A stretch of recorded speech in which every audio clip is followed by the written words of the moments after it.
You're listening to the Cantina Cast, your home for thought-provoking Star Wars talk. Join Albert and Jonesy in breaking down the latest news, trailers, movies, and of course, your favorite characters from a galaxy far, far away.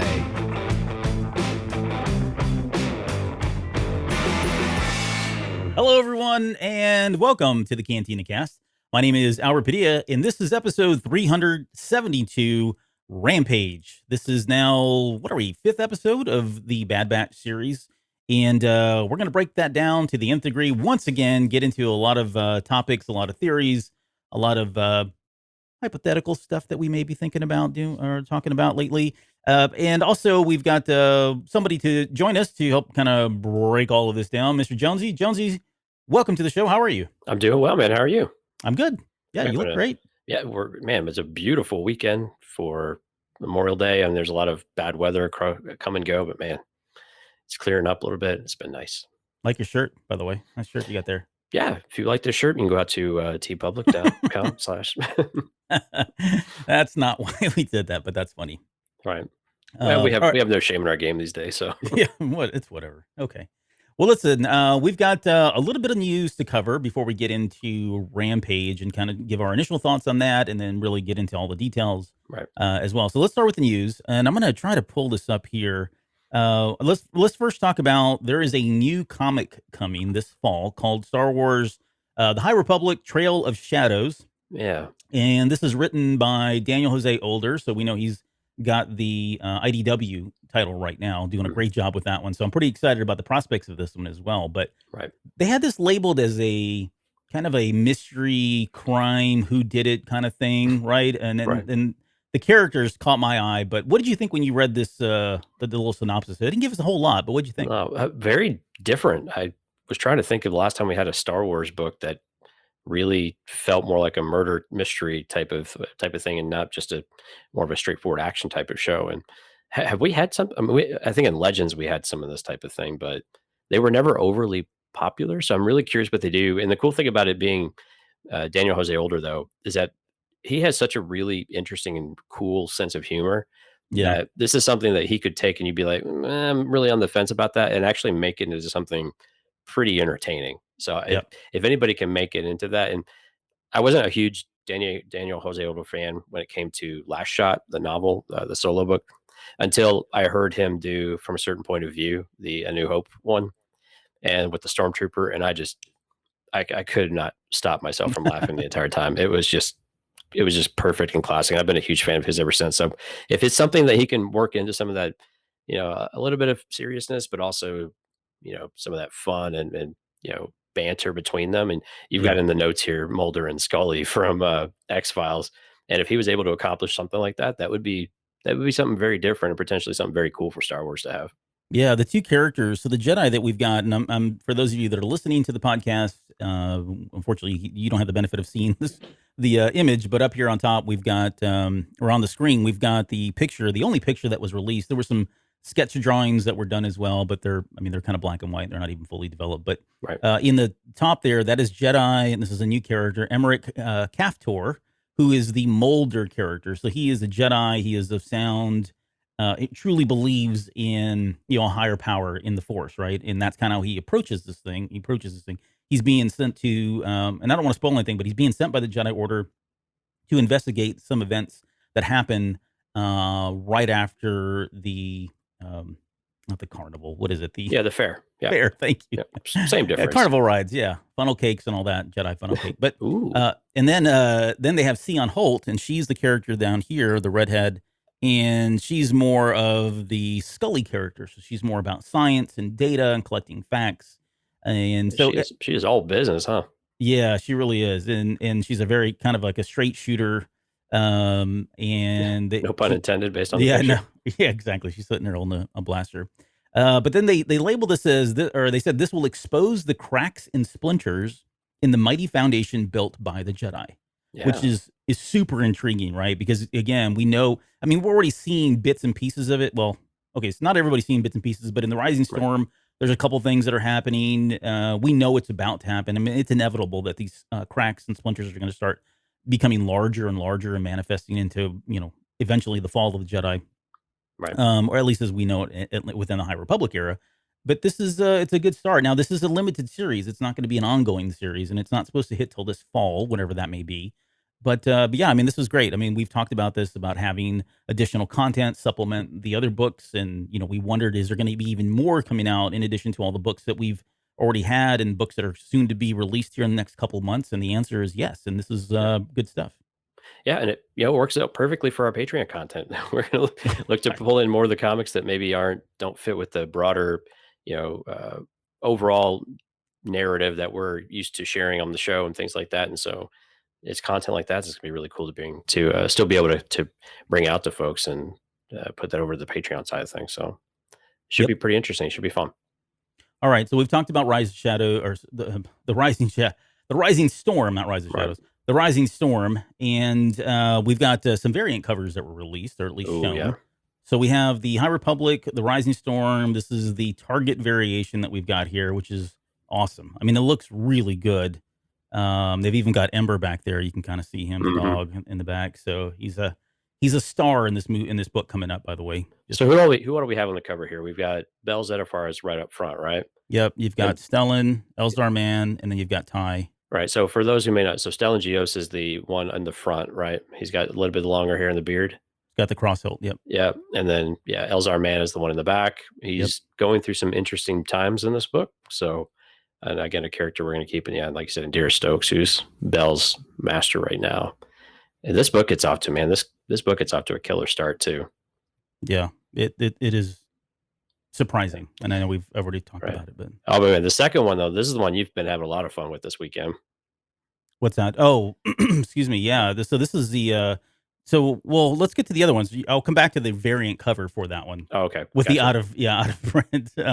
But this is I've got in front of me now. This is the variant, I guess, book cover for Walmart, and so you've got um, what's her name on the front there?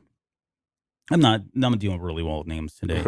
But you've got a couple of different other, I don't know, random randos that are sitting there. They're not real characters like that I've seen anyways, not in the books that are coming up, Right. unfortunately, but they're certainly there. And then down below, this is the Target exclusive, which looks really great. I mean, Yeah, both of those are great.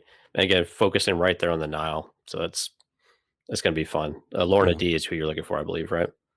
yeah, that's Lorna D there Yeah. on the front of both of those. That one's kind of up front, so pretty good. I mean, I don't know. I'm not really the biggest fan of the Walmart one or the Target. Or was it Target or Walmart now? Which is the Walmart one? Yeah, I wasn't a big fan of the Walmart one, but I like the Target one. I like the fact that it's got that helmet up close that way, and you can see the Mhm. detail of everything on there. So those are all great. You should expect those here around the same time as the other releases. So I think they come with there's some little posters as well. I didn't include those in the pictures here, but there's little tearaway posters. Usually Target has those. Barnes and Noble does the same thing. Right. But the one that I've been most excited about, that I know you said you kind of teased, I've been having a lot of fun with this week, was this one, and this is the Rising Storm alternate cover, and this is very similar to the one they did for Light of the Jedi. So outofprint.com is the one that sold the first one, and that was the one that if you bought the variant cover, and I think it was the same price, it was like $50, which I know is a little steep, but you got a pair of socks. And if that wasn't enough to entice you, you got this really cool looking cover. And I meant to pull it out so I could show it again, but you guys can go look that up. But this is the cover here of the variant, which is awesome. I mean, this This looks is like it's stepped right out of a Dungeons and Dragons like manual or module. Not to segue into how it was founded, but what did you think of the artwork on this one? this is awesome. And Lorna D's axe in particular, this like vibro, it reminds you of Dryden Voss's weapon and Hmm. just sharp. But this is like classic. You're right. This reminds me of like 80s RPG books and even 80s and early 90s video game art too, right? Yeah, yeah. And just this really cool thing. Of course, we've got the spinning lightsaber and just pandemonium going on. And then, of course, what would a day in the life of Albert Padilla mean or be if you weren't able to blend these into some sort of unique artwork and then get Kevin Scott to actually himself comment on some things? Yeah, he I did and I was gonna see if I can pull it up in time here. Oh, I thought you would have had it up. I no, I This was didn't. awesome, folks. Yeah. When I first saw it, I thought, wow, this looks like a old Dungeons and Dragons module, and I thought, you know what, I'm going to go ahead and just mix these together while I'm at it. And so I took it and photoshopped it, Oh, it fits so perfectly too. and it did. And so I posted that on Facebook and just about everything. And he commented on Twitter and Instagram saying that he loved it. So I mean, what better compliment to get than that? Right. So I'm still looking. Oh, here it is. Let me see if I can do this. Safari can't open that page. This is not good television. But yeah, no, it was. I mean, it's great. I love the coloring on it is just I mean, awesome. I really like the coloring. The fact that you've got all these characters in there. I know there's people that are looking at this probably and wondering what in the hell's going on. Right. But all will be revealed, soon. Trust me. So let me see if I can. I'm not gonna be able to pull this up in time. I should have had this ready and I wasn't. I think all I've got is the. Oh yeah, there it is. Can you see that? Yeah. It Yeah. just blends. It blended perfectly. You even got the Targons on there, man. Look at that. Yep. So yeah, I just took an old AD&D thing, changed the font, put Kevin Scott on there. It was a lot of fun. But anyways, $50 for this alternate cover, but you get a tote bag as well. Let me see, and I think there's a picture of it. That cover that might actually be worth the $50. I'm not gonna lie. That Just was for the cover alone. That's for just for the cover because that is really unique. That is a lot of fun. Yeah, I don't think I've got a picture of it here. Oh yeah, there it is. So you get the tote bag there, which it's a tote, Right? So, but still looks cool, and nobody else is going to have that tote unless they pay the $50. So that's right. You get those bragging rights. All right. Well, I guess the only other thing we want to talk about, at least for this week, is just I want to say thank you to all of our new Patreon subscribers. I know we put out some new content last week, and we've got some new content coming out this week. And again, just as a reminder, every episode from now on, we're going to take one topic, kind of really dig into that even further than we do on the normal general release show, which is what you guys have tuned into or listening to today. And we'll get to what we're going to talk about here in just a little bit. But I just want to say thank you to Paul Moore, who upped his amount in Patreon. So thank you for that. That's very generous of you.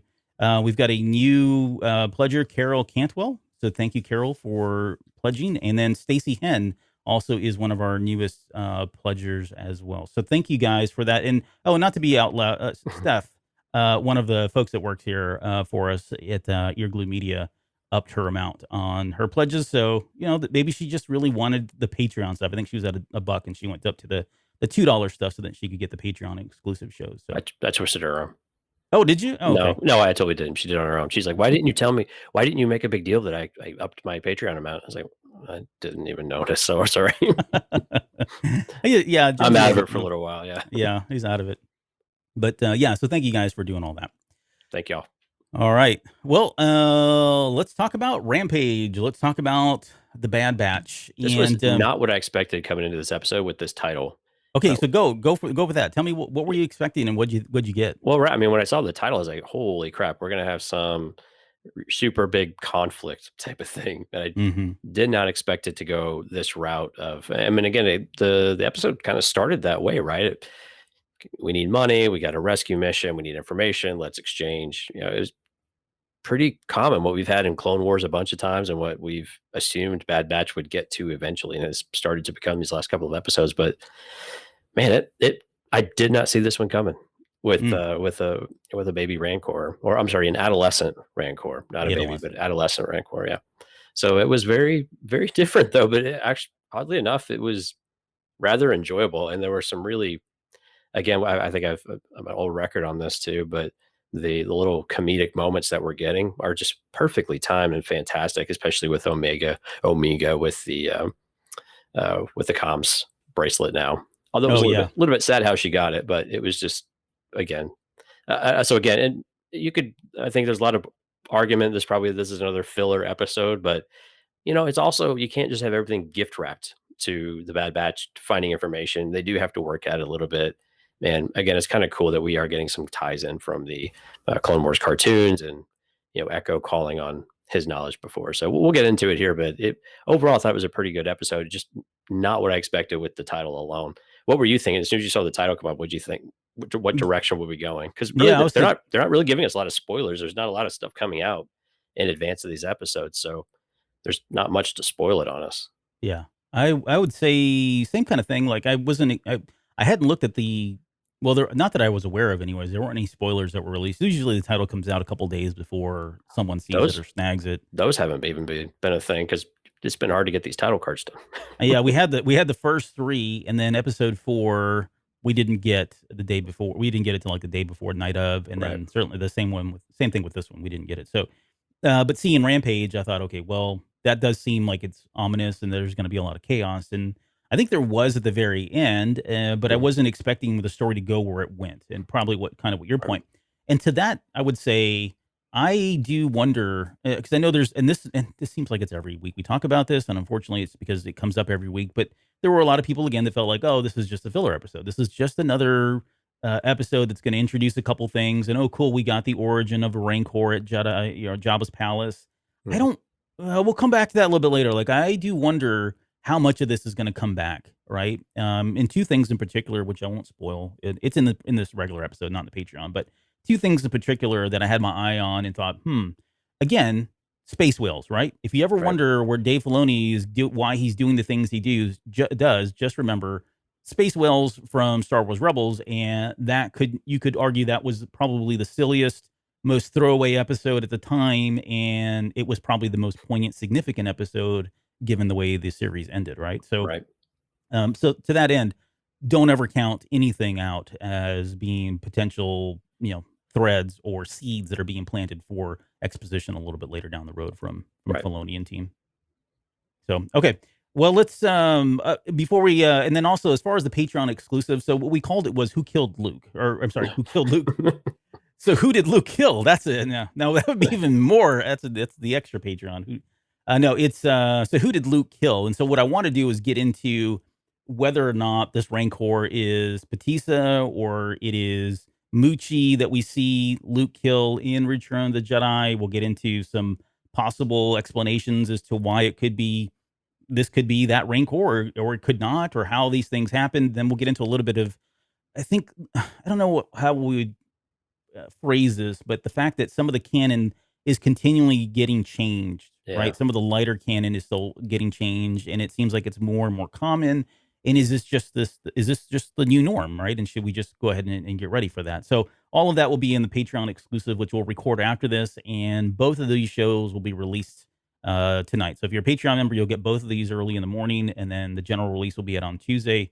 And you've got to subscribe to the $2 thing just so we can get the if you want to get the Patreon stuff. So Right. our way of saying thank you to everybody that's already paged or pledged. Sorry, it's been a long day. Yeah, it's gonna All be right. an interesting one tonight. Yeah, no holds barred. Okay, let's get into the episode, and this opens up with the Havoc Marauder once again. They're on their way to Ord Mantell, which we've seen, and well, I should say it's been referenced in Empire Strikes Back. It was referenced in the audio drama Yeah. and the comic book or like the old serial comics, right? Or the comic strips or something. Yeah, it's popped up in a variety of Legends comics, I believe, as well, of course. But yeah, it's yeah, we actually get to see it on screen though. I don't know if we've seen it on screen before. I want to say there was a Forces of Destiny where they were there, That but maybe sounds not. right. Actually, that I does sound right. I can't remember. I wanted to go back and watch it before the show, and I didn't get a chance. So if anybody wants to Wikipedia that or look it up, let us know. But I could have sworn that was where they said it was mentioned. So I don't know if they were just coming from it or they were there or what. But it was Right. pretty short, so it's hard to remember that stuff. But Echo, interestingly enough, says he knows of an informant named Sid, and we don't really get any background here. We just take his word for it. I mean, yeah, Right. he's done a lot of things, seen a lot of people, met a lot of people. So okay, fine, he's met somebody named Sid. But it's Hunter who thinks that, hey, you know what, we probably should go try to figure out why somebody's after Omega. And Echo says that the Jedi trusted this person named Sid, though he didn't know a gender either, right? So, Right. they're thinking it's a guy. They get there, and she says that she's not a guy; she's a girl or female. And so that's kind of the mission. And again, I wasn't expecting them to go that direction. I thought they were going to be heading to Idafor or Right. meeting up with Rex or something like that, which didn't happen. So kind of that's still waiting. I'm still waiting for that to happen. Maybe that's not till later on, right? There's probably a lot Yeah. more episodes coming here. But then we also had Wrecker and Gonky. So Gonky is the Gonk droid, Right. And they finally, if you watch if you watch it with the subtitles or the not subtitles, but the captions, you could see that they had named it Gonki. So And again, that's what Omega calls the droid as well when when the Zygarians come onto the ship. he Quick, calls him Gonki, Gonki. hide. Yeah. Oh, that's right. Yeah. Yeah. Yeah. But yeah, so it was great that we finally got a name. I was excited about that because I think I mentioned that I hope this is a kind of reoccurring character. Mhm. And right now it looks like it's just a big weight for Wrecker because he's sitting there kind of, I don't know, he was doing something with it, exercising Yeah. once again. Was that like And like, shoulder shrugs or something? yeah, something like that. Where's Joe when we need him? Yeah. Or Twan. Right, Joe or Twan. Twan. Yeah. Yeah. Dante came through for us here. Forces of Destiny episode called Jin's Trade is where we That's right. um, saw that. So thanks, man. Appreciate that. And then this is where we get the comment about Omega's got a comm device, and I thought it was a good moment where she was because I mean you give technology to a kid, they're going to play with it just like Mhm. that, and even after you tell them the first time to stop, they're going to do it again, right? And they're going to keep pushing that, and so it was all very spot on in terms of. But sadly, Right. to your point, used to be crosshairs. Yeah, that's the thing. I mean, it was, Tech makes the comment, doesn't seem like he's going to be needing it for a while. Yeah, And so, yeah, but again, the lightheartedness mixed in with that really worked well, especially with Omega, playing with it and, you know, just going through all the motions of what she hears all the rest of the squad doing and being able to do it and whispering into it from time to time. It's really good lighthearted comedy and just reminds you that she's a kid, even though she's kind of thrown into this bigger world right now. yep. They make their way onto Ord Mantell. They get onto the streets, and it's good because we talked about in the last couple episodes that they are learning. That they're kind of stepping through parenthood, fumbling Mhm. through parenthood, if you will. And sounds like at least they've got some ground rules, right? They kind of Right, lay out some 3 to 4 ground rules. So number one, she's not allowed to wander off, which is right, good, right? We saw what happened when that. We saw what happened last episode with that. She needs to keep her eyes and her ears on her surroundings at all times. So be more aware of where you are and who's around you, that sort of thing. right. Trust no one but her squad. Stranger danger, right. Yeah, stranger danger. That's right. And I like the fact that he said, she says, trust no one but my squad. Like Mhm. that, again, they're solidifying her role in the squad and they're telling her that she's part of it and she's starting to feel like she's part of it. Oh, we definitely got that cemented a little bit later too. Oh yeah, yeah. There's some Mm. good moments in that. And then she says, if there's trouble, use the comm and give her location. So Right, she has a way to. She's got the cell phone that mom and dad have given her and said, here, if you have any problems, just call us. We'll be here. That kind of thing. So, right, but this is good. I mean, this is we're slowly putting some protection around here and allowing her to kind of roam with the team. They've accepted that rather than just head back to the ship. Although they did send her back to the ship, but right. conveniently enough, it works well. It worked out, and that's probably why. So they get over to Sid's place, which was funny because in Orabesh, it literally says Sid's at the top. I like paused it and looked at the Orabesh. Mm. It's like, okay, it wasn't really that hard to find, right? I mean, I think you would have asked anybody, they would have told you, oh, yeah, Sid's. It's the one with the yellow sign that says Sid's. So, Yeah, they had to but they work real walk, hard at it. yeah, exactly.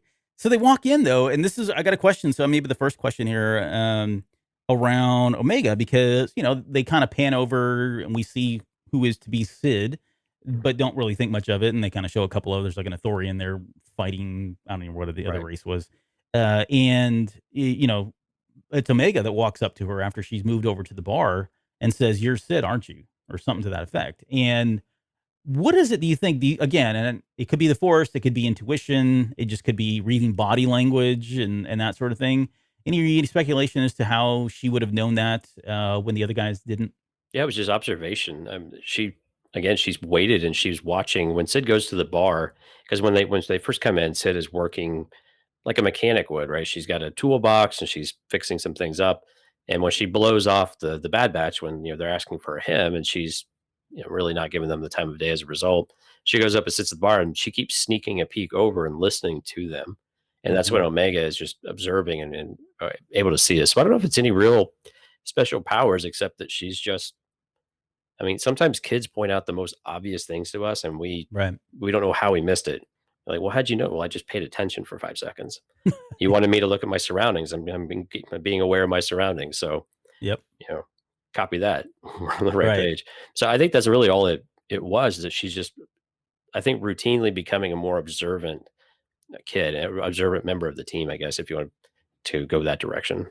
Yeah, I would agree. I didn't put a lot of weight or value into whether or not this is the force at work as much as it was her following, like you said, following directions about being aware of surroundings. And if there's anyone that's probably leaning in and listening very intently after they've walked in like that, it's probably going to be that person that they're looking for, especially if they've just mentioned her name, you know?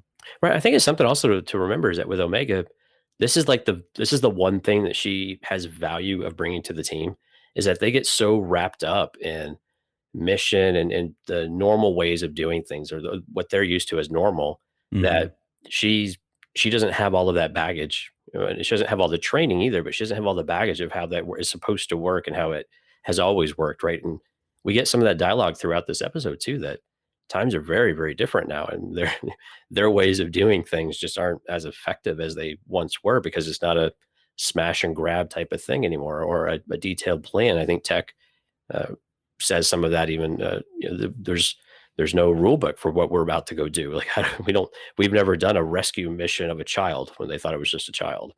Yeah. So we're hearing it from themselves that they're a bit out of their element from what they would normally do and how they would normally approach a mission. They really are having to learn a lot on the fly too. But this is where she brings that value though. She's able to, you know, not she's able to do basic things that they've taken for granted for such a long time. Or like you were saying last week, they've been so fed the information from the Republic because they're usually having getting used to having intel that now they're having to gather a lot of it on their own. Not that they're not capable of it, but now they're having to do all of it and it's a bit overwhelming because they have really nothing. They're just going off on the fly for everything now. Yeah. Yeah. I think it's, I want to say it's Tech who kind of chimes in on this same topic a little bit later, Right. talking about, hey, we're having to do things on our own kind of thing. So, but yeah, and just a quick note, Sid is played by Rhea Perlman, who is Hmm. Carla Tortelli from Cheers. Cheers. Yeah. Yes. So I had recognized the voice, but I did not even know it was her, honestly, until I went and looked at the credits. But I was so ecstatic when Hmm. I saw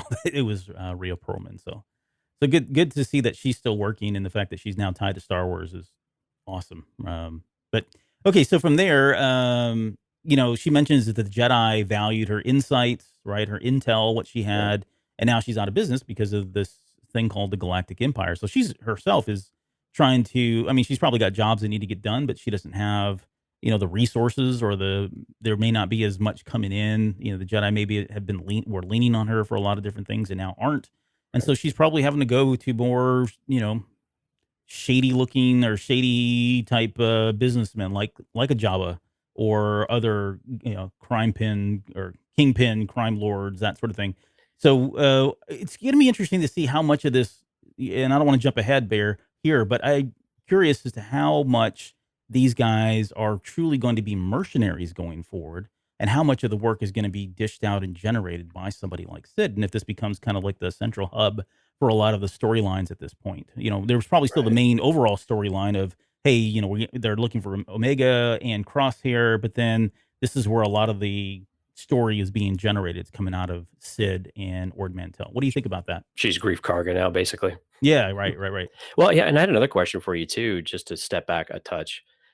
Why why do you think that she had much better business when the Clone Wars and the Jedi were going on rather than the Galactic Empire?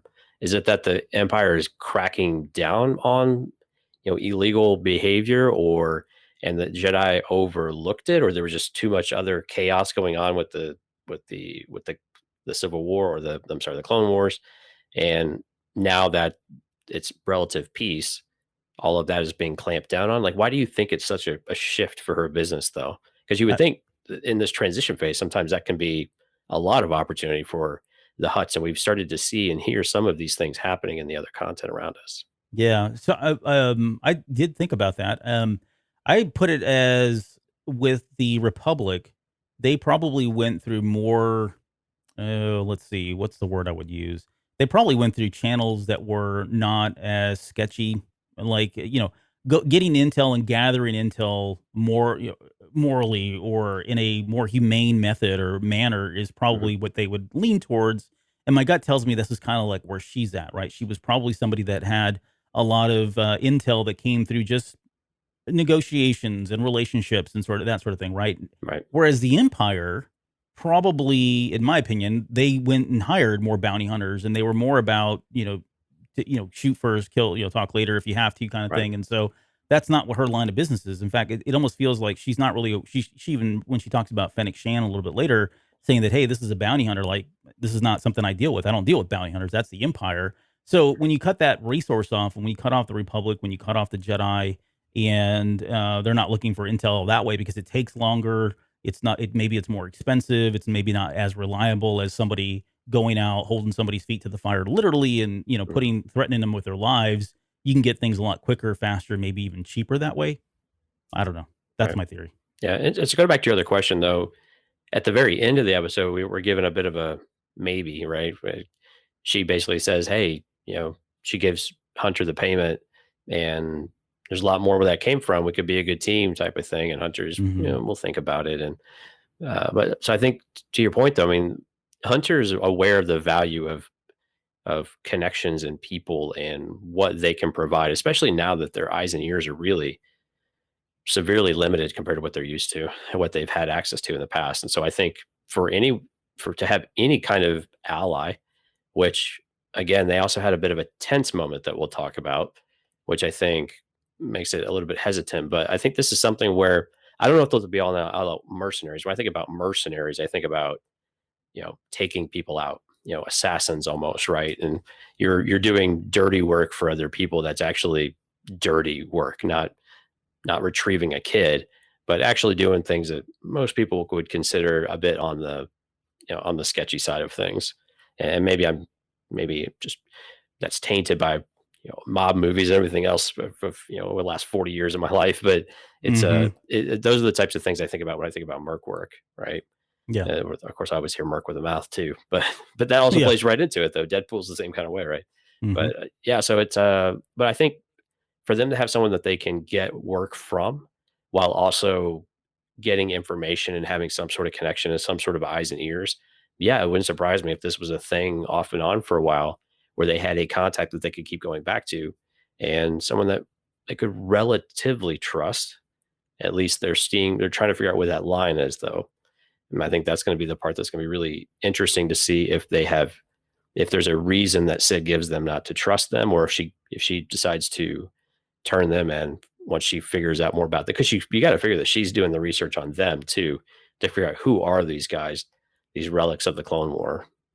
Yeah, and that's I want to get to Dante's question here, Teeny's question in just a minute here, but the question I did wonder about that, like can she really be trusted? Because again, we're kind of jumping ahead here, but at the very end, Hunter turns around and looks at her when she makes that comment, Mhm. like, he just the light bulb goes off of like, okay, wait a minute. Now she knows exactly who we are. She knows that somebody is after all of us, and she thinks it's them. I don't think she realizes it's Omega just yet. Right. But yeah, I wonder how faithful and how loyal she is. Can she really be trusted? You got to think if the Jedi and the Republic trusted her, probably a good chance that she can be trusted. But at the same time, like the one thing that we're seeing, the reoccurring theme here is that things are changing and you've got to change too. You've got to adapt. And that could be maybe that she does go more into a gray every, I'm in this for myself at this point because it's, all about survival. And at that point, I mean, what kind of loyalty or obligation does she have to them, right? Right. Have them do a couple tricks, have them do a couple, missions for her, get what she needs, and then hey, turn them in, get a even bigger payout. Get in good with the whoever's hired Fennec Shan, or should it be the Galactic Empire or whoever else that's looking Right. for her. So Okay. all So things to consider, but before I forget, I want to ask you this question though. mhm. If you had to pick of who you would have more trust in at this point, given what we know about Sid, would it be Sid or would it be Hondo? Who do you trust more? Sid. Okay. Hondo's just so like, I mean, I don't know. That's as much as I love that guy. It's like you just never know where he's gonna land, right? True. He will But sell you out until he needs you to be his best friend again. yes, and then yeah, and then he's good for Yeah. then, for at least for then. Yeah, Oh, gotta love that guy. spoken like a true pirate. Oh, so Dante was asking how much time has passed since Star Wars Day that we saw here. You got any insight into that? You want to throw This out any? Star Wars Day? I mean, Star Wars Day, Empire Day. Empire Day? Yeah. I'm guessing that we're really still just weeks from everything going down is kind of what it sounds like. If we were beyond a month or two, I would say not much. And again, I think we're within, just from Empire Day, I'm guessing we're still within the week. It I really would say doesn't. a 2 is probably the most. Yeah, it just doesn't seem like any time has really passed. We were right there, still at the end of the Clone War, very much in transition. Mhm. I don't know where that question was going, but hey, chime in a little bit here and let us know. We'll come back to that. Okay, so from at that point, um, there was Sid calls them clone deserters, Hmm. which I thought was like I thought they would pick up on that or say something about it, and they didn't. Maybe they just let that slide. Maybe they didn't even hear it, didn't click, didn't register. It certainly registered with me because I thought they're not deserters, right? Then they were kind of thrown into this whole thing. Well, and Um, how would she assume that they were all clones? Because they really don't look like True. clones, and Maybe they just the fact of the armor. They were all wearing the same armor. maybe so. I mean, that would be a obvious point, I think. But I mean, they don't sound like clones for the most part, except Echo. Yep. But yeah, I Yeah. just thought that was an interesting presumption on her part that Hmm. they were deserters. But I mean, it makes sense though with the armor. But even then, the armor is very different compared to the regs.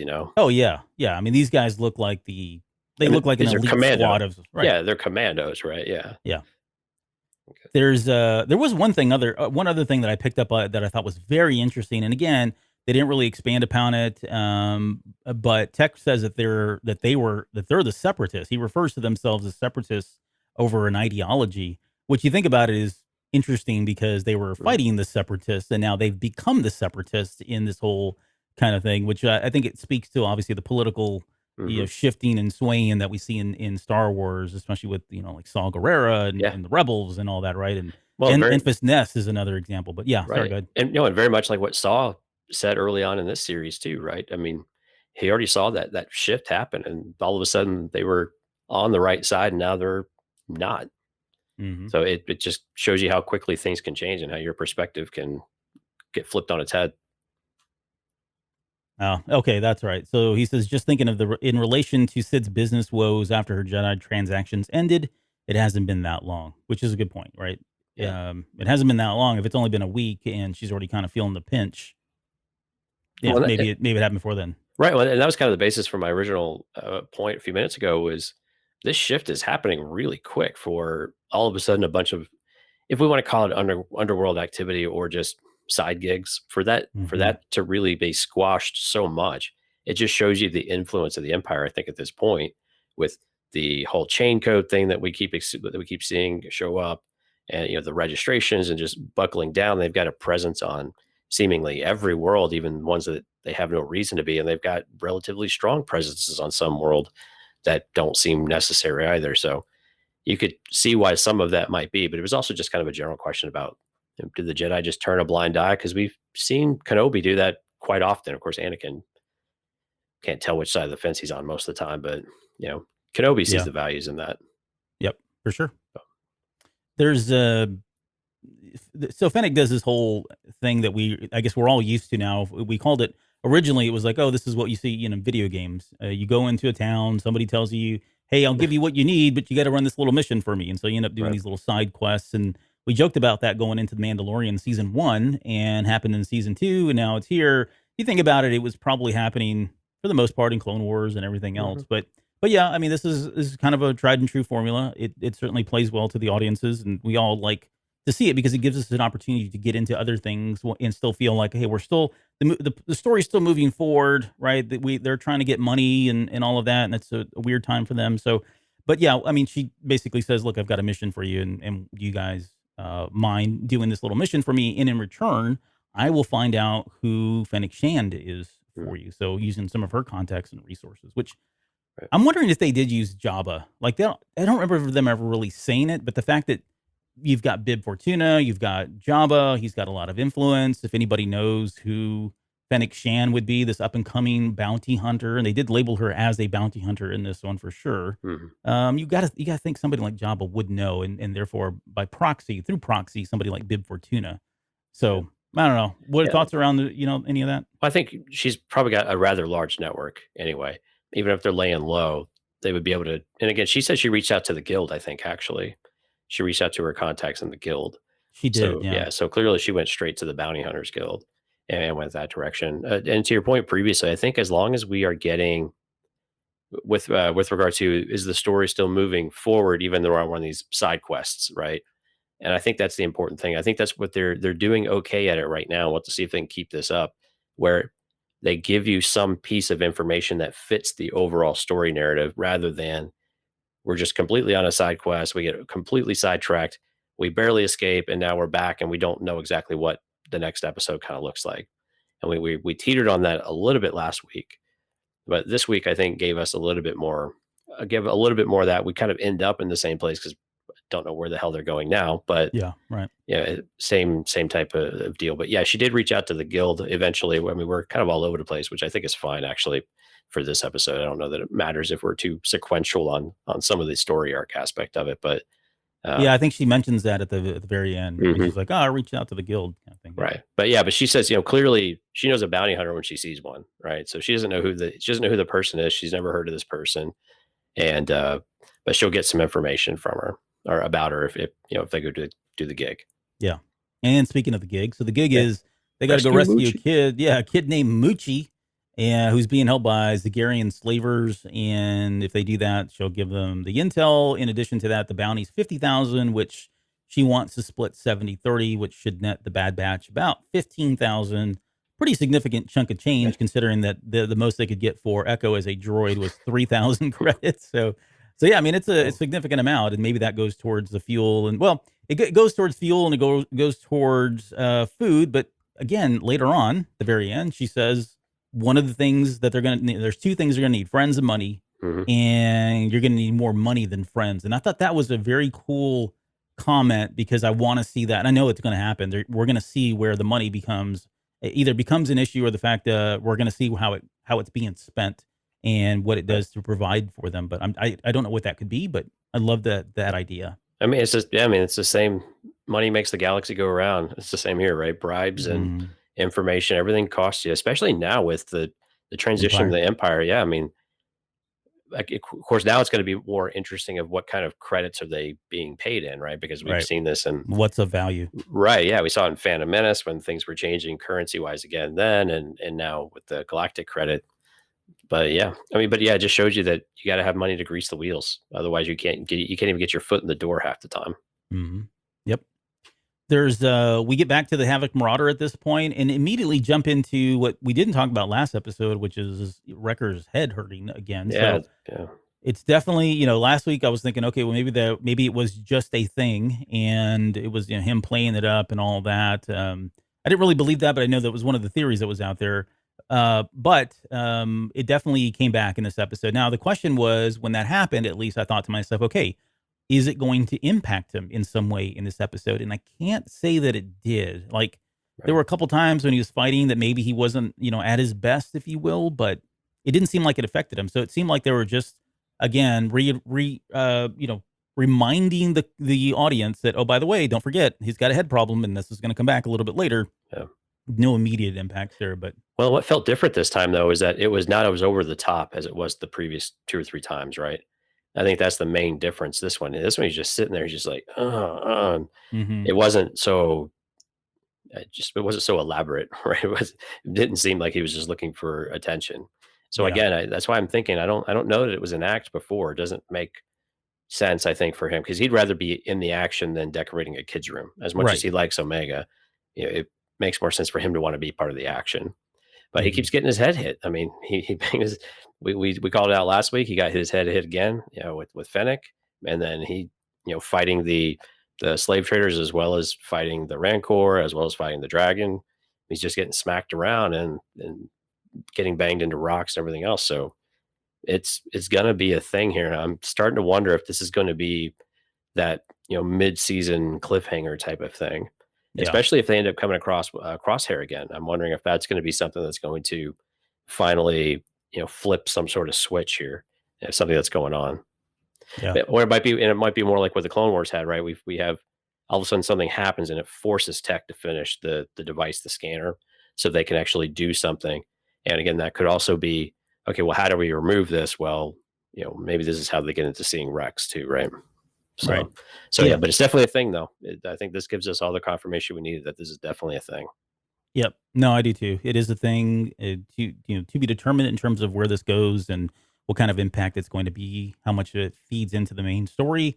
I think we speculated everything from what you said all the way until up to Wrecker kind of going, Hulk on them, and them Mhm. having to kind of soothe him or subdue him in some way. Sun's getting Uh, low. Is that what it is? yeah, sun's getting low. Something I forget what. All right. They're now so Omega here again, another life lesson. She's like shocked that people trade other people. This is something that Yeah. seems very foreign and alien to her. And I thought that was interesting considering where she grew up. I mean, they never you never would I don't think I would ever call clones slaves, but I mean, they're being bred for a purpose. They don't really have I guess they technically have they have individuality, however, we all do. But I mean, they were put for. I mean, they're almost like they would.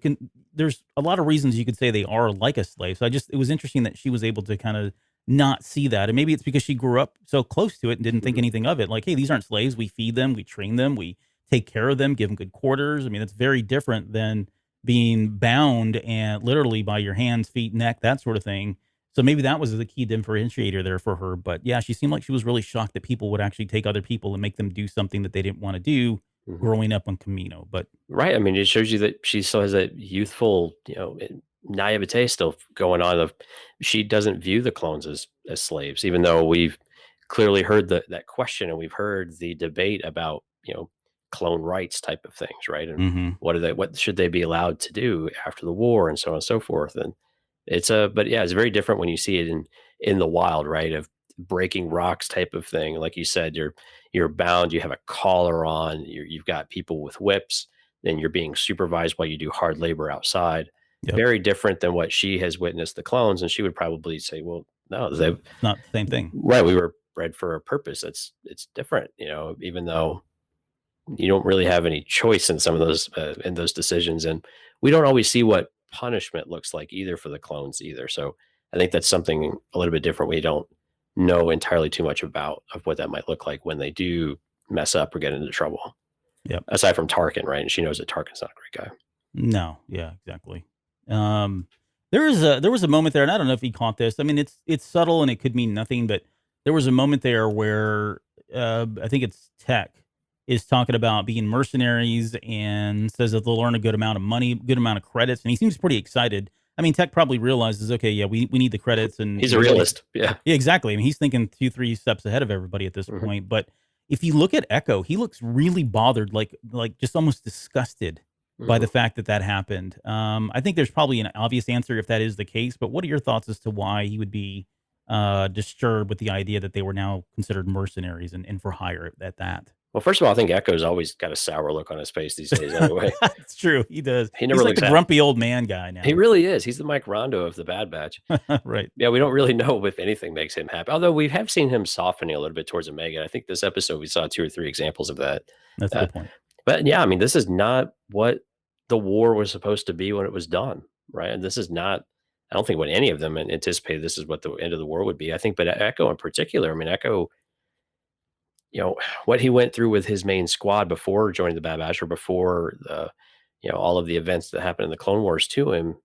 I think it was just this wasn't what he was expecting to see at the end of the day and what it was supposed to be like. And that I mean, you get this sense of betrayal, I think, every day, all over again, whenever you think about everything you have given, all of your brothers you have seen get injured or die, or, are now suffering, or now they're just completely different. And some you don't know where they're at, if and what you'll experience when you see them again, and whether or not it will be yeah, we're brothers, or no, you're the enemy and we've got to hunt you down and we're just going to take you out.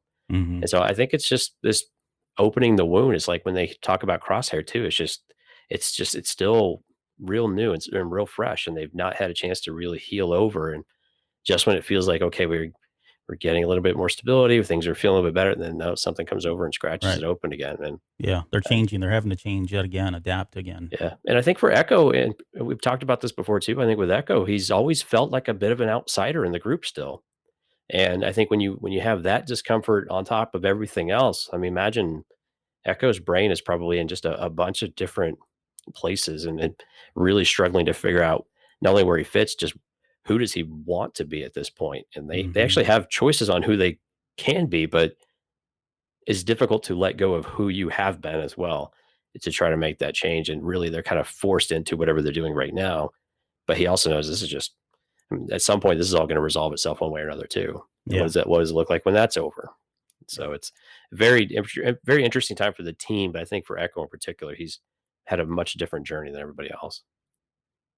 Okay. Yeah. And so from there, we finally get to the slave camp, and this was a great moment because I love the fact that you had all of them standing there, and you've got the two. Who was it? Tech and Hunter Mhm. have the macro binoculars, and then you've got little old Mega sitting there, and she's doing the same thing she's been doing the last couple episodes, where she's just mimicking. And this kid again, we say this, but kids do this kind of thing. They see adults do it, and they want to do it too, and this is Mhm. good. Like it's her like making herself feel like she's part of the squad, right?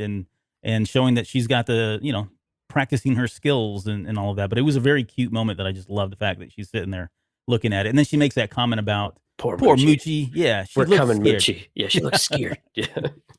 That was Uh, really good. I loved all of I it. love the voice actress for Omega. And I apologize, I don't know her name, but oh my goodness, she's just perfect for this part. Like just the Yeah. voice inflections and what she does, and especially when they were like in the bar with Sid and with the comm and the things like that.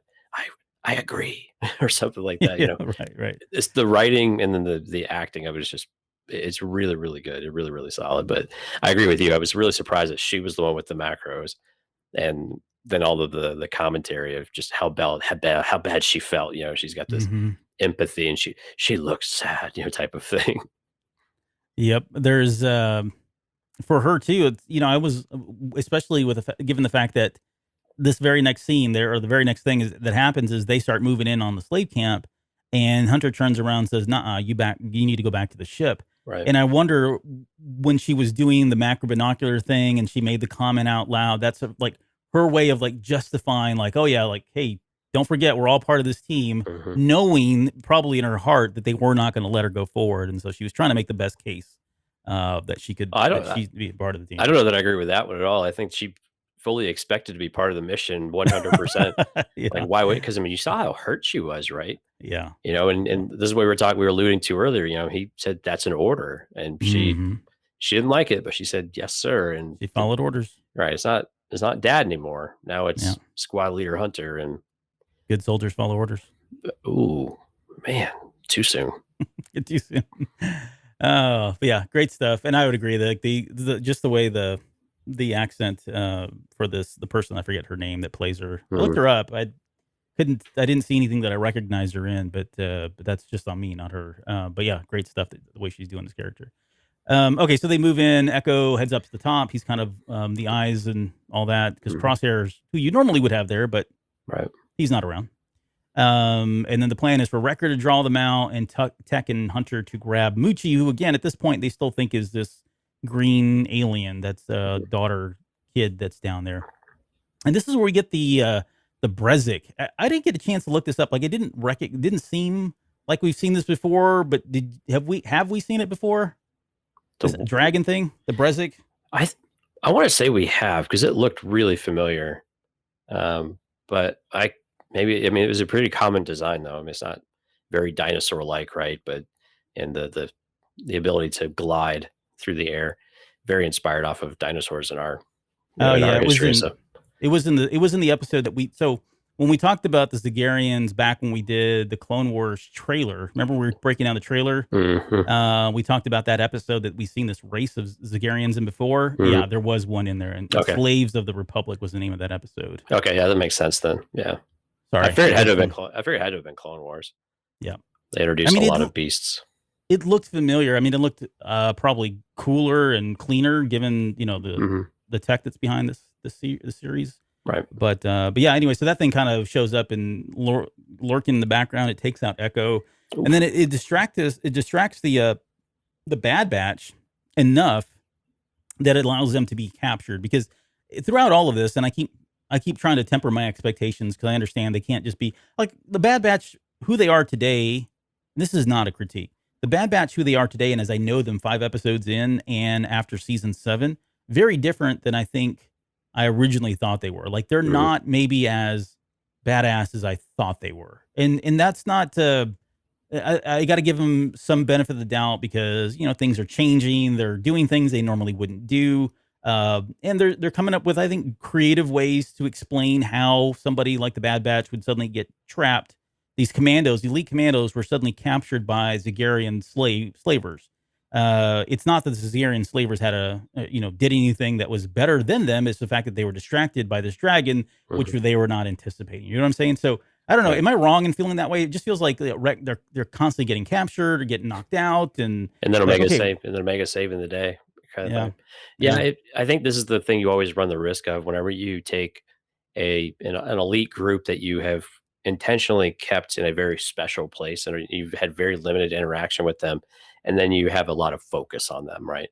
In order to make those stories interesting, they can't be great at everything and solve every problem without any issues, right? hmm Or have any difficulties. But unfortunately, the side effect of that though is that they get trapped into things that seem like they're relatively silly, and that an elite squad would not experience this type of thing. But I think you're right, though. I think in this case, how do you anticipate having a beast that is quite large, quite strong, very powerful tail, as we saw as they started smacking Moochie around a little bit later. But yeah, I mean, how do you anticipate some of that? And these are slavers, right? So they're used to, they've got these electrified nets, they've got ways of capturing. This is what they do. This is what they're best at too, right? So they're hunters of the sorts. And but I agree with you. I think it takes the luster off the team. But I think you could also start to make excuses elsewhere if you wanted to. Crosshair's not part of the team, right? So yeah. they're not working at optimum efficiency. They're all playing roles that they're not necessarily as good at. That's a good point. Yep. And quite honestly, the team isn't really functioning as well as they used to function either. And I don't know if that's because Crosshair is gone, or if it's just because they're just so out of their element right now without the tools and the, I don't want to say the comforts, but they don't have their basic needs kind of taken care of, where they feel like they're always prepared going into every mission, and they're just having to do things on the fly constantly. Yeah. And so there's no baseline for them. And so you could start to excuse some of those things that way. And I think that's probably the most likely of answers that's most appropriate, I think, is that they're not ready for everything that they're encountering, and every day or every other day seems to be a completely new challenge that they're not having used to. And then they've got this kid that they got to keep watch over, Yeah. Right. right? And everything goes into that, and it's just very different than what they're used to, and they're just not doing as well with it as what we would have expected them to, a few years ago when we saw them in Clone Wars. Yep. No, I like all that. I mean, that certainly makes sense. It goes back to, also, we had talked originally when this was all happening. I brought in that whole business term of, storming, uh, Yeah, forming. norming, Yeah. forming, and performing. Right, that whole Mhm. thing, the different stages of team building, right, and what they go through, and that we actually said it on that episode that, hey, now the dynamic is going to change, and they're going to have to get used to working it differently. They've got a lot of things that have changed Yeah. externally, internally, all the good reasons you just brought up. So yeah, maybe some of that is. So maybe I'm not cutting them enough slack for how exploited they seem to be getting here But I get in it. every episode. But I get it. We want our heroes to be larger than life. I mean, this was a big, I don't want to say criticism, but this is what really challenged people, and people had a hard time with Luke Skywalker, right? That Yeah, Luke Skywalker was someone other than the hero that we had known him to be throughout Legends, and what we had assumed he would be at, and really what we thought we was more of a presumption, not an assumption, right? yeah, And only for it to be taken in a completely different direction. The bottom kind of, felt like the bottom got pulled out a little bit under the rug. So, but I think that's the thing, right? We want our heroes to be larger than life and to be able to do and accomplish anything. I think at the end of the day, we keep seeing them be successful, though, right? So hmm they do find ways, and however that happens is the way it happens. But you know, they are still finding a way to make it through, though.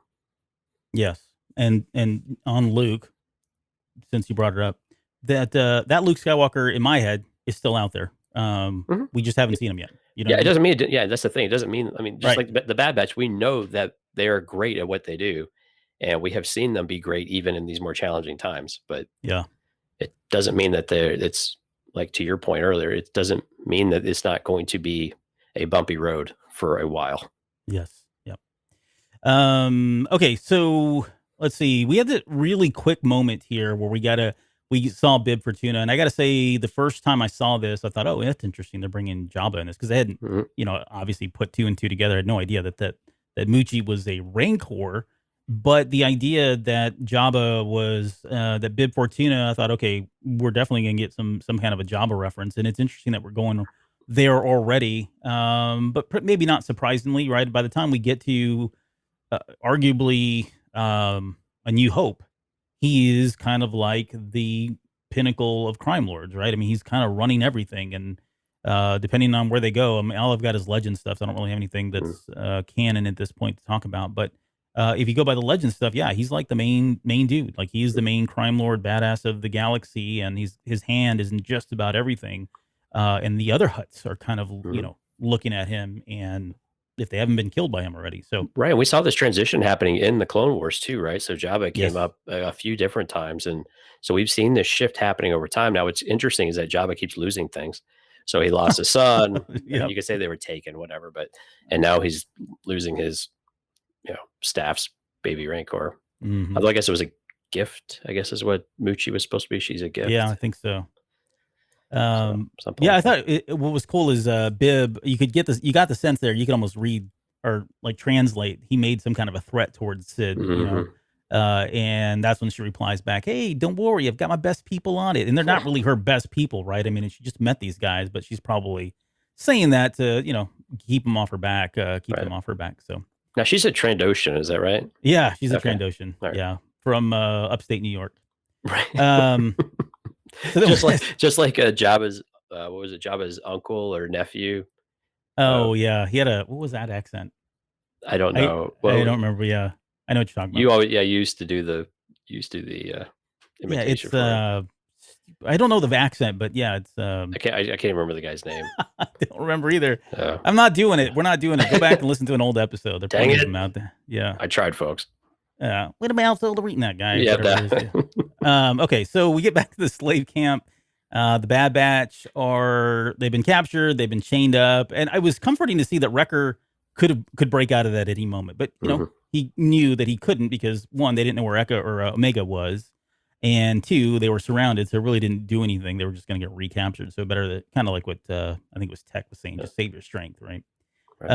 And then they this is where that moment comes in where Tech is like the main, like he finally says it, hey, we're out of our element here, right? We are doing things that we would never been trained on doing. They're gifted, but this is not a standard military operation, he Mhm. says, and they've never had to go rescue a child from slave traders. Again, this is not typical.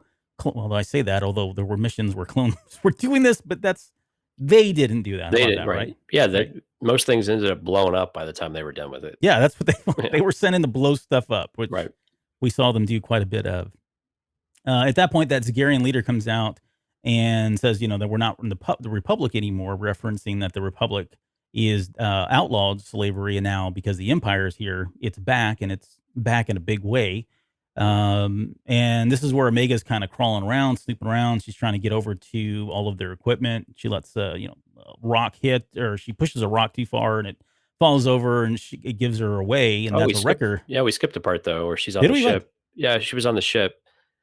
So she's playing with the doll and she's customizing her trooper. Oh, that's right. Yes, Yeah, now she's a real bad batcher, which I thought was cute. Bad Batcher. Yeah. Right. And then the Zygarians came onto the ship and they were looking around the ship. And so this is where she calls him the droid Gonki. The Gonki, yes. Yeah. Sorry Hi, about that. Just Gonki. Gonki's like, and then just pops down. Yep. bows Just right down. It there. was great. And that's why she went out knowing that something wasn't right. And so she left the ship trying to figure out what was going on.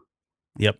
On that too, we talked about in the last episode about, or maybe it's 2 episodes ago, when Wrecker decorated that little space for. We were questioning what that space was. Oh, and it is I a think, gun. Yeah, it is a gunner area. Turret gun. yeah, it was a gun turret area. So Mhm. I wonder if that thing works. Like, I'd like to see her at some point in the space battle firing off that turret if it's I still hope she operational. goes. I hope she goes pew pew pew pew pew pew. Or let's try spinning. That's a good trick. But yeah, that's we got a good solid confirmation on that one. So yes, thank you and apologies. Yeah, so she's kind of snooping around, trying, realizing that she's got to go rescue him, or at least they're in hot water at this point. And so What'd you think about the hand signals? They were her and Hunter were kind of doing it. I thought, oh, she's actually catching on. I was like, no, these you are know, these are very dumbed down. yeah, no, I think the way I read the first one, I think he was like, no, don't come over here, and then she was like, so go that way, and he was just like, okay, whatever, just I'm not going to be able to I thought stop he you. was basically pointing at the weapons, but the clearly, what was it Echo made the spoke really loudly. We're not Yes. anything without our gear and weapons. Yeah, I don't know that. I don't know that Hunter was for it. I don't think he was. I think he was still trying to figure out. Okay, that would be the last Right. option, you know. But that was picking up on the no, don't even try it. This is not worth it. You're not going to do it. Which he was probably right. Although he underestimated her, and she had a different plan, which was to free the. And I thought that was a good moment where they capture her, and she's like, I was freeing. What was the? I think I wrote it in here. The line that she used when they said, she was trying to get away or sneak up, and she I said wasn't something about Yeah, I wasn't sneaking. I I was was unlocking. unlocking. Yep. That was Uh, clever. that was pretty clever. So this unleashes the Rancor, I guess, at that point. Mhm. And this thing just, again, I was not expecting it. As soon as you heard the noises, it was pretty easy to kind of see what it was going to be. But they mentioned it was an adolescent rampaging Rancor. Mhm. I don't know if we've ever seen one like this. I'm trying to Mhm. think in other like video games and stuff that they're never been this small. That it threw me off guard because I was like, "That's not a Rancor." Like, at the Mhm. with the snout Mid and or snout. yeah, it was I think they very grow into it, right? Or they grow out of it. Maybe that's what it is yeah, it was as they just get very older. different. Of course, once you got a broader view of Moochie, you had a much better idea, but still, it was they still kept thinking the kid was Moochie, though. They didn't know who Moochie was. They still kept thinking it was the kid. What's the race, Fallines? They're all Fallines. We had some Mhm. questions on, Discord of whether or not we had seen the Fallings on screen before, which we had seen them in some of the Clone Wars episodes. I think it's season 5, I think, for the whole Yeah. bounty Oh, hunter that's type right. thing. Yeah. But it was cool to see Fallings on screen again, though. And so for those who might not know exactly what Fallings are like what Prince Shisor was in the in Legends material, the ones with the pheromones, and he was trying to woo Leia Organa. Yeah, was he ever? Yep, good He times. was thirsty. Um, sorry, that's what the kids say these days. I don't know if that's true or what that means. Okay, so where are we? Oh yeah, so Bucci comes in, and so Wrecker breaks free of the chains and all that. So I was like, okay, that's kind of cool. Right. And then this is where we get the big reveal where they're like, hey, and the father's like, no, I'm not Moochie, that's Moochie, right? And Mhm. that's when we're like, whoa, wait a second, it's the Rancor that's Moochie, which throws into all kinds of questions about Batista and all that, which we'll get into with the Patreon stuff a little bit Mhm. later. But yeah, Moochie pretty much takes everybody out. Like these guys are really no match for even an adolescent Rancor at that until that Brezzik dragon thing comes back Right. again. And that's when it started giving kind of its run for money. Although it was kind of a one-trick pony. It looked like everything that it did, if you watch that scene closely, it always had the upper hand because it was always using its tail. Mhm. And the tide shifts between that fight between them once Moochie grabs the tail, and it's pretty much all over at that point. Like she just takes him out. So, Right. Then it runs um, off. yep, and then runs off. Excuse me. Um, but yeah, we had Brezzik and Moochie fighting. We had Hunter and the leader. Mhm. They go into this kind of a face-off thing, and I thought that was cool. The way he gets hit with that whip, and you think that would have been enough to take him down, but he like fought through the pain, or just like Yeah. persevered through it, or whatever he needed to do to get grab his hand. And the minute he took that weapon away from him, it was pretty much all over. Although I get it because it's a kid show, right? But I thought, man, Hunter's got that dagger. He's just gonna chuck that at that guy's head and just kill him. And there's no way he's gonna Right. be able. He's got no armor on, but he didn't do that, and that's fine. Right. But yeah, I mean, that was what was going on there. You thought, is it just him? Was that a clone? Was that a effect of the mutation? Something that some kind of power that he had or whatever? But that I he fought through that? Yeah, I don't know. I don't know if it's because he had it wrapped on the armor or what, because he did have it on his pauldron. Mm, So maybe there was some sort of absorption there. I mean, clearly he was affected by it, though. yeah, it almost took him to his knees right there for a Right. second. But then he just, I don't know, he had the heroic moment where he's just like, no. Yes, It's like back in the old wrestling days, where they drop your hand for the third time, but you catch it and you're like, yeah, he went you know, Hulkamania on him. that's right. Yeah, he hulked out. It was great. And of course, I love the weapon, though, that the slave trader had, because with the cat look and everything, it looks like Tigra, from Thundercats. Mm-hmm. Same weapon and everything. Theirs was It was electrified. Chitara. Well, Chitara had that Chitara has the bow staff, bow staff. and then Who was it that had that one? It was Tigra, Tigra. yeah, Yeah. Tigra had the whip thing that would collapse back. But so pretty sure this was all heavily influenced by Thundercats, Oh, absolutely. rightfully so. Rightfully so. It's At amazing. that. Wow, we are all over the place yet again. But yeah, Ye but no, I think it was just more we'll just call it up to the pauldron or something. He had some way of being able to do it. But yeah, clearly the slave trader had no idea that. Did we get a name for who this guy was? No, and I usually watch it with the captions on, and, they never said his name that I caught. I would have Okay. written it down, but no. Yeah. Okay. I think it said leader or Right. But clearly whatever. I mean, the dragon's a game changer though, and very effective, very quick. It's very kind of like serpent like how it moves, and of course it can glide and move around, and very, yeah, gave them a bit of a run for their money there too. Because Yeah. it was just smacking around the Bad Batch too. Yep. Oh, yeah. Like I said, it was pretty much in control of everything until Nucci got the upper hand on her. Yep. So Omega and Echo, they run off to go free the slaves, and we catch up with them a little bit later. But they run into a little bit of resistance, and this is where Omega picks up the bow that we see her use. So we Yep. now have the origin. I thought maybe it was a crosshair bow that was in the weapons locker or whatever, but Yeah. this looks like it's going to be her weapon of choice going forward, which I thought was pretty cool. Right, Yeah. because Yeah. that gives her what's Go that? Oh, go ahead. I was gonna say it gives her the she's ranged attack, you know what I mean? Mhm. So she can be a part of the team in combat and still be far away. Now, I mean, she doesn't have a blaster. It could be the same thing with a blaster, but the So, fact that she doesn't have to engage so close so she's is really good. replacing Crosshair now, huh? Yeah, exactly. She Oof. is. I know, but Ouch. Yeah, hey, when I saw that they had the bows early in the episode, I was like, "Okay, these are." I yeah, couldn't remember exactly what the trailer was, but I was like, "Oh, this is where she's gonna get it." But yeah, clearly, I mean, the thing's huge on her, and it would look more like a shield, that she had on her forearm rather than a weapon until she had it, pop out. But hmm pretty cool weapon though. She's like, "Whoa, yeah, I'm gonna keep me yep. one of these."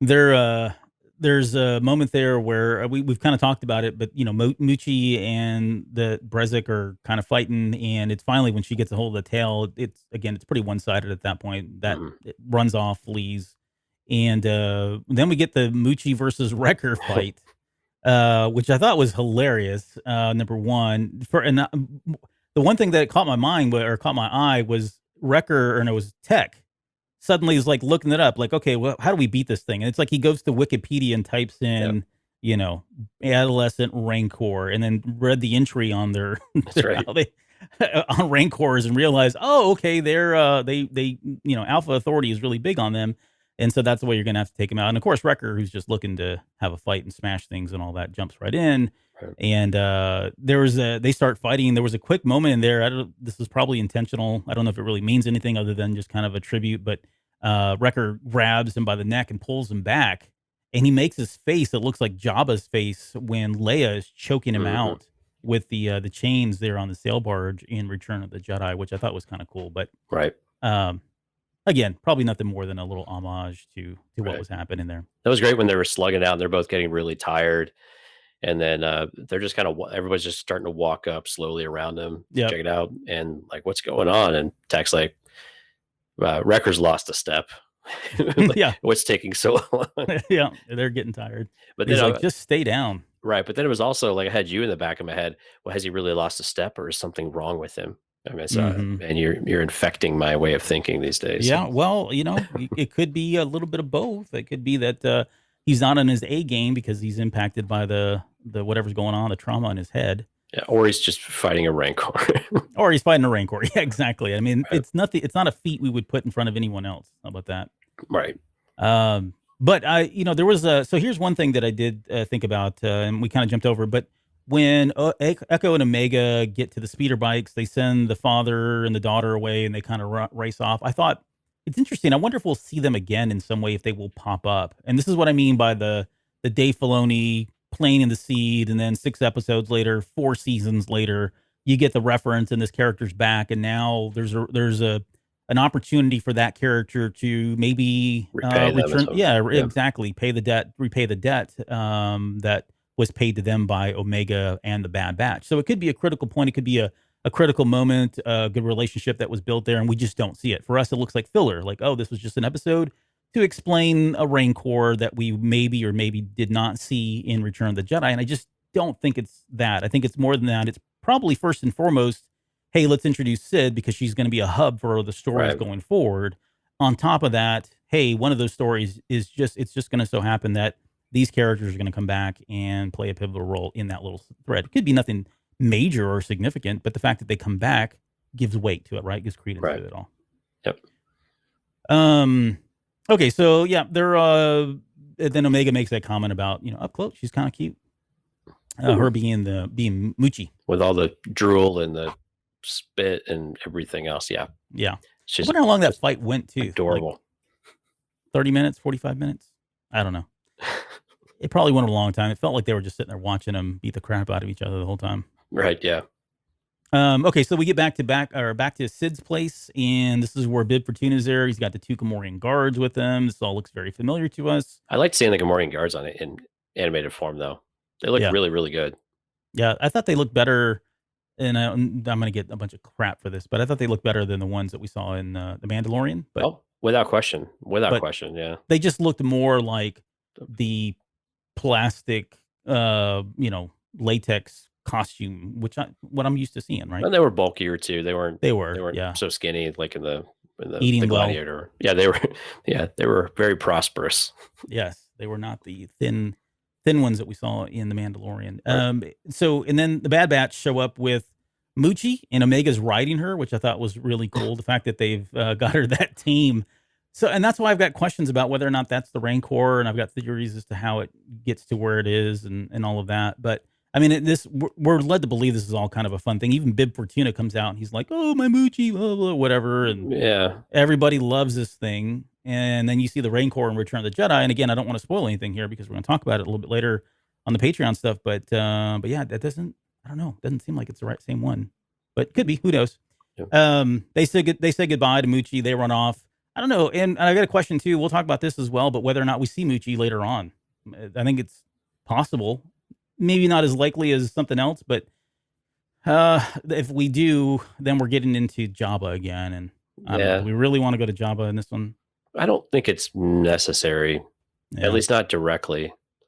But yeah, okay. I'm wondering if this was just we used something we know really well to make it a little more interesting, and I think to your point earlier, to give you this something to talk about type of thing as well. A little more connectedness there too. Yeah, I think so. But I mean, again, we're flirting more with the underworld, so we're getting into Jabba's space, if you will. Right. So it wouldn't be surprising, especially now if they start working with Sid more often. We know that there's definitely a connection with Jabba. She's in the Rolodex for him to call.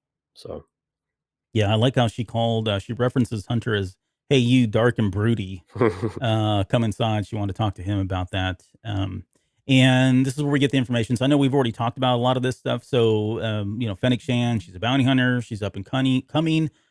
She mentioned that she was cunning and ruthless, which we saw definitely in the last episode. We talked about it. Making a name for herself already. Yep. And it's unknown as to who hired her, which again, if it was the Kaminoans, they would have told us it was them, in my opinion, last episode. And they probably would have said it again in this episode or had something. I just don't think it's the Kaminoans. And we probably need to do a show, if not here soon, on who that's going to be. I think we'll know more in the next episode that she shows up, but I think the verdict's still out there. But we think about Jango, though. If we think back to Attack of the Clones, they weren't really connected to the Kaminoans very quickly at that point either. Like Jango, they tracked Jango back to somewhere, not necessarily who Jango was working for, so to speak, right? Mm-hmm. I'm saying that was probably a bit out of that's probably not quite correct either, but it wasn't like a direct correlation of and that was more of a hiring for a job type of thing anyway. But yeah, I don't know. I'm just trying to think who else it would be that makes sense without some other piece of information that we just don't know for it to be somebody else. Right. Yeah. There's got to be some piece of information that's just eluding us that would point anywhere except them, because who else would know about Omega at this point? Right. And I mean, outside of like the Empire or Palpatine but they don't know either, right? But I mean, they don't know either. Presumably we don't know. We don't have a reason. We don't have a reason to believe that they know, at least. Exactly. Right? Yeah. Right. Yeah. We'd have to come up with 2 additional theories with not a lot of weight behind either one of them to get to that point, right? To connect those. That's our speciality. But yeah, it's our speciality.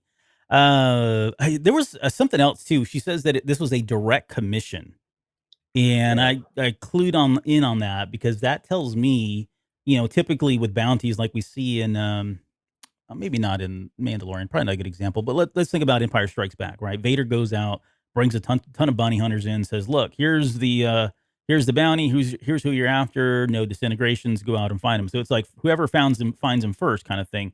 And that's not what I got a sense of here. I got the sense that this person, somebody hired Fennec Shan directly and said, "You need to go find this person." And it's not like this wide cast of a net, right? They didn't take like a shotgun approach to go find a bunch of bounty hunters to go after it. Right. I may be wrong in that, No, and I I think may be that's too right. hyper focused. No, I think that's right because again, the benefactor don't want to be known.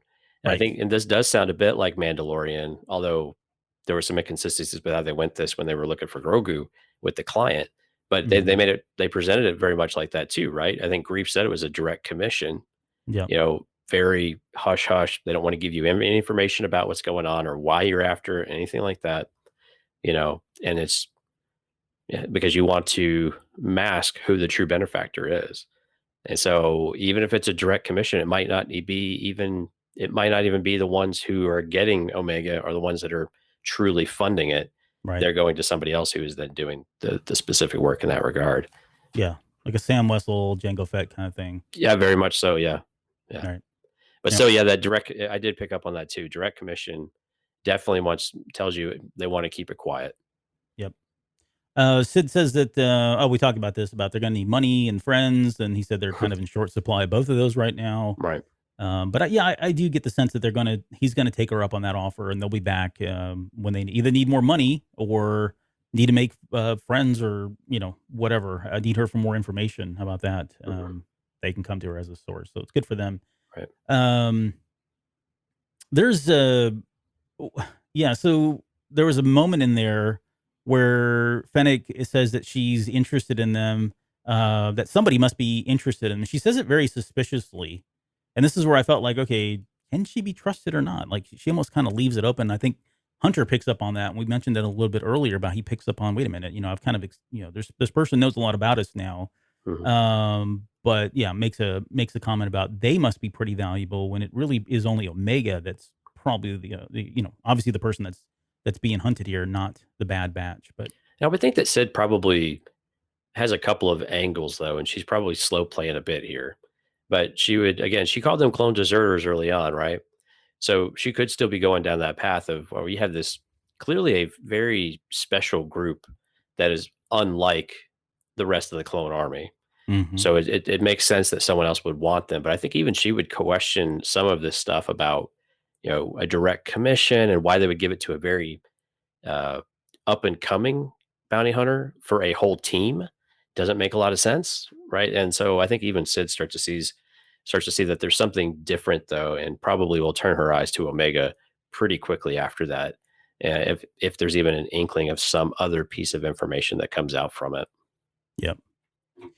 Yeah. We'll see. Like I said, this isn't the last time we've seen her. Obviously we'll right. see her in a couple of other different episodes coming up ahead. But I like the character. I'm totally cool with that.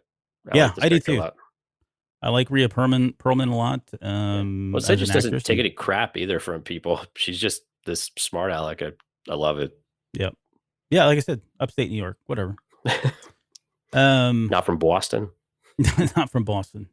So in the last moments here, I guess the final questions is like, where do they go from here? I mean, I've got questions over. Will they stay? Do they stay here? Do they leave? Do they head for Ida? Do they look for Rex? What do you think's next for the Bad Batch? And it's hard to say, I know, because it's they have a name, right? So they have a name, right? And that's about it. They don't have anything else about Fennec Shan, about where to go. So my guess is, do they have somebody else with more information? I think to me it would be like, okay, well, it might be working with Sid to say, okay, how else can we get more information about this person? Like, what other resources do you have that we might be able to lean on, given that you figured all this out within a day, right? So what else can we do? So it would make sense for them to stay in Ord Mantell and to work with Sid a little bit more. But my feeling is that we're going to go find somebody else now, or Fennec is going to somehow catch up with them in some way. She heard noise of them fighting a Rancor, which, doesn't happen very often. Of course, I don't know how that would come about, but if she's in the Bounty Hunter Guild, maybe noise like that, it gets around with Jabba, right? Yeah. So of others in that circle of a group of, mercenaries or a group of highly trained people with a kid got the Rancor back. And so Fennec finds them rather than them finding Fennec. Yep. But yeah, and to talk about Rex for a second, though, I think some of it is we're probably looking at, if it's not a mid-season type cliffhanger, I'm with you. It's starting to look like it might be a little further down the road to where we get him to where they've. But again, I think I'm trying to think where it makes more sense though. Is it more on the Wrecker side of things with the chips, and when we finally catch that part of the story up to where they need Rex, or is it something else where they need Rex's help in order to find someone to help handle all of that? Of course, Tech knows everything, so I presume Tech's a surgeon as well. But anyway, so I'm kind of curious trying to figure out where Rex fits into the story at I this know it point. is. Yeah.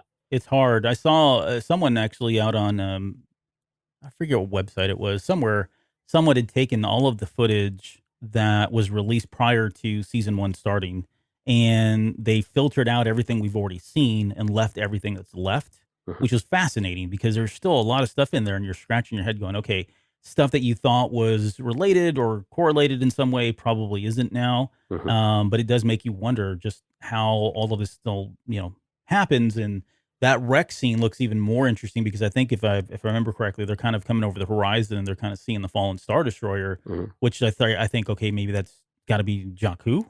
Well, not No, Jakku. Sorry, no, yeah, yeah. the site where that Star Destroyer landed back in, was it season 7? Mhm. Sorry, not Jakku. I was trying to think of the name of the planet, but I don't think we actually had the name of the planet. Even Did we you say want to go that? back to Jakku. No, I don't. Why everybody wants to go back to Jakku. Yeah, and it's curious because even then we see that I forgot what they call the Republic version of the Star Destroyers, but Republic cruisers or something like that. But yeah, because they even fire the engines up in the trailer, if I recall. Mm-hmm. So why would Yep. they do that if the thing is buried in the sand or buried in the dirt? So it's just interesting. But yeah, I like it when people do that though. You could just carve out to see, okay, well, how much was in the first 3 episodes, right? Because most shows, all the trailer stuff you get right away because that's just the first thing they had ready. So Mm-hmm. they were able to pump that out and you get 80% of it is all that and very little else. But Yep. this seems to be a little bit different though. Yep. Okay. Well, before we get out of here, I guess give me your final thoughts on this episode. What'd you think? Did you like it? Feel it was filler? It was Did it do what it enjoyable. I needed could to? see why people would call it filler because I think this is probably becoming a bit more filler than what we've seen in the other shows. I think last one I think there was a good argument for it not to be filler. I think this one you could start to see that. But I think it's important though, the way that they're doing this, while it's a kind of a filler-ish episode, there are pieces in here that are helping further and progress the story. So that, which is why it is not filler. And so could they have done it a different way? Sure. Right. But we are going to get 16 episodes. And I think when you have 16 episodes, you're going to stretch that story out a bit because otherwise it just seems like I know some people like breakneck speed and they like to just be able to have one thing after another and progress all of that. But I think it's okay to have time. It's okay for things to take a little bit of time to develop. And I'm liking the pacing. I'm enjoying the pacing immensely with the series so far. And I think that it's working really, really well to where it doesn't feel like it's dragging on. And we've talked about this before, where sometime you get done with a book or you get done with something, you're like, I don't care about anything that just happened in that book, and it Mm-hmm. didn't do anything compared to where the other book left off. At least this is saying, no, there is connected tissue. We're bringing it in at the beginning. There's a little throughout, and then we're going back on target when we get to the end. We didn't get that last part this time, and that's a little bit frustrating. I hope that they get to a bit more of a teaser of where we're going next. But I have a feeling those are going to be reserved for more of the bigger moments in the series as we get a little bit further into it. Yeah. Yeah. They're the terms filler and fan service really bug the hell out of me, honestly, Yeah, like to no end, because it's so that's so like it's so one sided and it doesn't really take into account what the full storyline and what's meaningful to people and all that. I'll say this: the fact that it's only these are 22-minute episodes, right? For yeah, the most part, I mean, they're not like you're not investing a whole lot of time into these. So if we get 16 of these things, and or you won't get that many of them, but you know what I'm saying? right. If you get a handful of these, that's fine. It's not like it's that's a huge time sink. I would agree. I like the pacing of it. It does feel very familiar to me as well. Yeah, Like it feels like I'm watching Rebels. It feels like it's Clone Wars and mhm, some kind of a mix up there. And that's not necessarily a bad thing. I mean, that worked. And I love those series. And I'm starting to really love this series as well. Um, where it goes. And the one thing that really nags at me, probably more than it should, is whether or not we're going to get a season 2. Like, I'm already trying to think ahead. Like, what does season 2 look like? And I know we're only 5 episodes into season 1, but Right.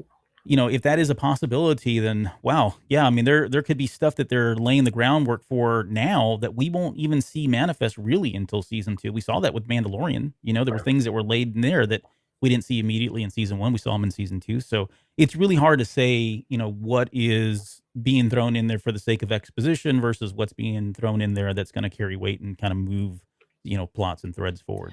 So along those lines, at what point do you think we'll have a good idea if we are leaning towards a season 2? Like, is it once we get past the midway point, or you think it's going to take all the way until we get to the last few episodes of the season?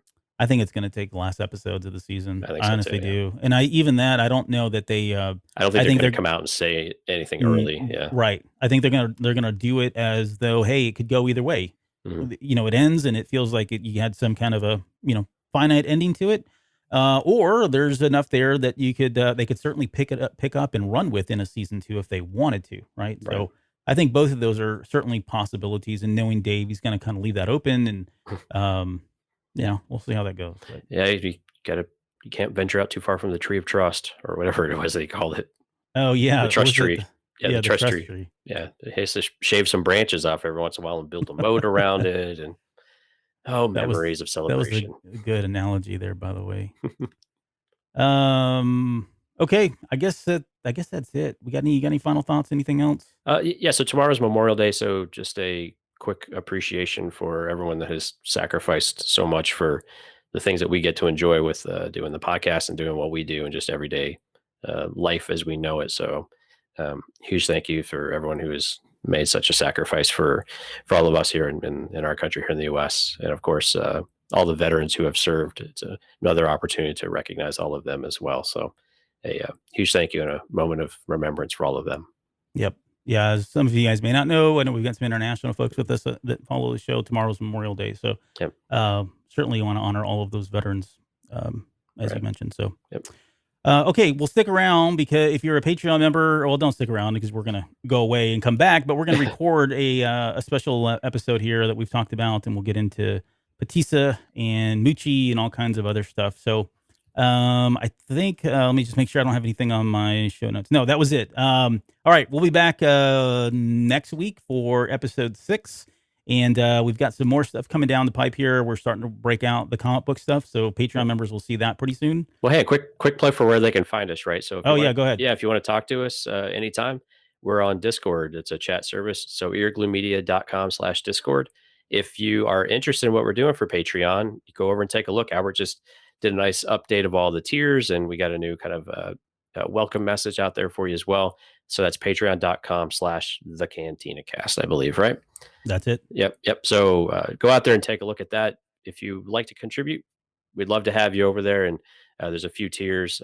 If not, we'd love to have you just come and talk to us in Discord as well and just interact with us and have a great time. We've been having a lot of great Bad Batch conversation. And then we've got a bunch of other fantastic podcasts across the Earglue Media Network and great people who love Star Wars as well as a variety of other things. So love for you to have you guys come join us in the chat. Yep. Okay, and then last thing, I've got some new credits, a new outro. I don't know if this is going to work because I was trying to get this uploaded here before the show came on, so I haven't had a chance to test this.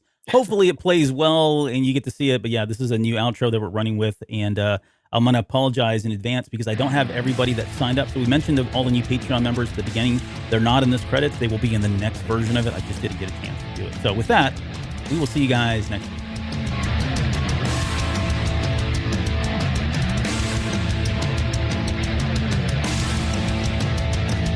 You're still listening? Wow, that's amazing. Well, I'm here to give you the disclaimer.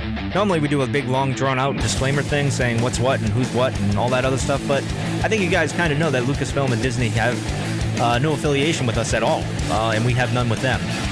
We talk about Star Wars, which is their property and all that other good, fun stuff, but I think you can tell which is our stuff and which is their stuff. If you can't, well, then send a lawyer to send an email to me and I'll be glad to chat with them. Other than that, you know what's what, so that's your disclaimer.